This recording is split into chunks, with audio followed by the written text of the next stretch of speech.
Surprise announcement late last night. The FBI and Justice Department say they've found no credible evidence of an incriminating client list linked to convicted sex offender Jeffrey Epstein. The case has been the subject of many conspiracy theories from across political circles and social media. In response, authorities are also releasing footage here of Epstein's jail cell the night of his suicide in hopes of putting some of those conspiracy theories to rest. Let's bring in ABC News Washington Bureau Managing Editor Catherine Faulders to help us sort of understand this announcement. So why did the FBI and AG decide no further release of the long debated Epstein files was necessary now?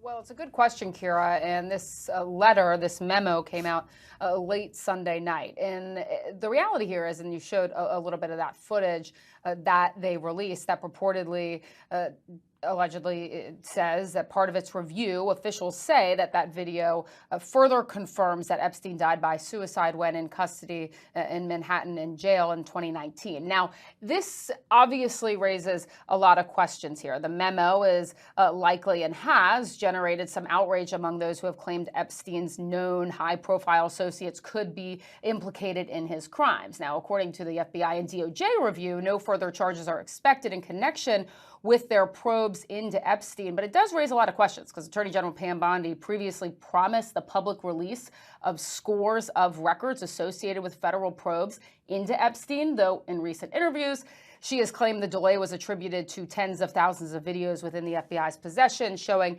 potential pornography of minors. Now, it's important to understand how DOJ and FBI is explaining this, to your point, to your question.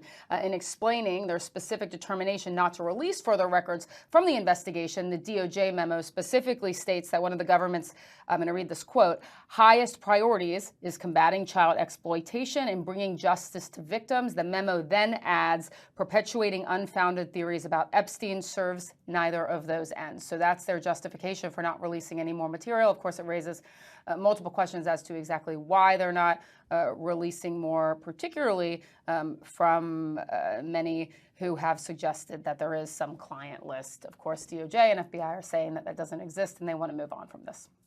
Got it. Catherine Faulders, thank you. Now to the battle over the so-called Epstein files. The Justice Department releasing some documents connected to the notorious sex trafficker. But now Attorney General Pam Bondi is accusing the FBI of withholding documents. Senior investigative correspondent Aaron Katersky is here with more. Good morning, Aaron. Good morning, Rebecca. Attorney General Bondi says this is just phase one. She's promising to open the government files on Jeffrey Epstein. But despite the hype, most of what she released so far had been made public years ago.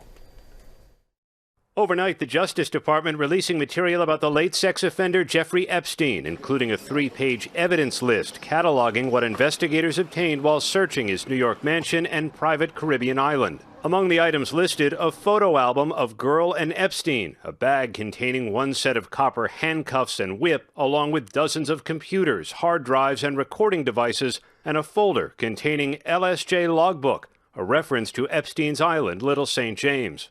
Attorney General Pam Bondi went on TV to trumpet the release of this material, teasing a big reveal. What you're going to see, hopefully tomorrow, is a lot of flight logs, a lot of names, a lot of information.